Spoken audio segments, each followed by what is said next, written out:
صلاة والسلام په کردار باندې قرآن گواه دی. د نبی علیہ الصلوۃ والسلام په قول فعل باندې قرآن گواه دی. د نبی علیہ الصلوۃ والسلام په زندگی باندې قرآن گواه دی. زما محترم مسلمانانو ورونو، و یو حسین دی یو وسیم دی. حسین دی ته ویل کېږي چې د لرې ځای نه ښایسته په نظر باندې راځي، او وسیم دی ته ویل کېږي چې کم اندام ته ګورې هر اندام ښایسته په نظر باندې راځي. که د نبی علیہ الصلوۃ والسلام سترګو مبارکو ته دې کتله،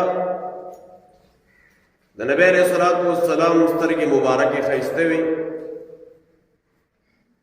د نبی علیہ الصلوۃ والسلام تندې مبارک ښایسته و، د نبی علیہ الصلوۃ والسلام چهره انور دا ښایسته وه. ځکه شاعر وی خوب نامی محمد ہے اے مومنو،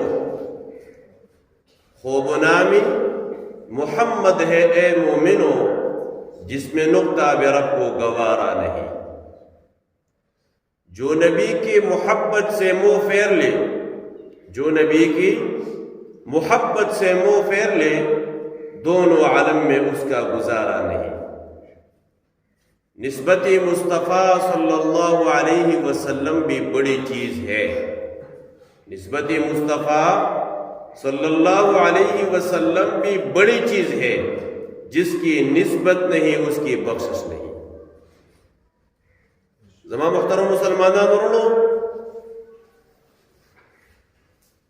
د نبی علیہ الصلوۃ والسلام چې کله د زلف مبارک ذکر را دی، قرآن په واللیل سره आवाज کوي. د نبی علیہ الصلوۃ والسلام د چهره مبارک ذکر را دی، قرآن وی والضحى. د نبی علیہ الصلوۃ والسلام د شهر ذکر چې را دی، قرآن وی لا اقسم بهذا البلد. د نبی علیہ الصلوۃ والسلام د سینې مبارک ذکر را دی، قرآن وی الم نشرح لك صدرك. د نبی علیہ الصلوۃ والسلام چې د مقام او د مرتبه ذکر را دی، قرآن وی ورفعنا لك ذکرك. د نبی علیہ الصلوۃ والسلام د حوض ذکر را دی، قرآن وی انا اعطیناک الکوثر. د نبی علیہ الصلوۃ والسلام د تندی مبارک ذکر را دی، قرآن وی عبس وتولى. د نبی علیہ الصلوۃ والسلام د ماعده پندو د محبت ذکر را دی، قرآن وی محمد رسول الله والذین معه اشداء علی الکفار رحماء بینهم. کله چې د نبی علیہ الصلوۃ والسلام د رحمت ذکر را دی، قرآن وی وما ارسلناک الا رحمتا للعالمین. کله چې د نبی علیہ الصلوۃ والسلام د اخلاق ذکر را دی، قرآن وی وانک لعلی خلق عظیم. جہاں کے سارے کمالات تجھ میں ہے، جہاں کے سارے کمالات تجھ میں ہے، تیرے کمال کسی میں نہیں مگر دو چار.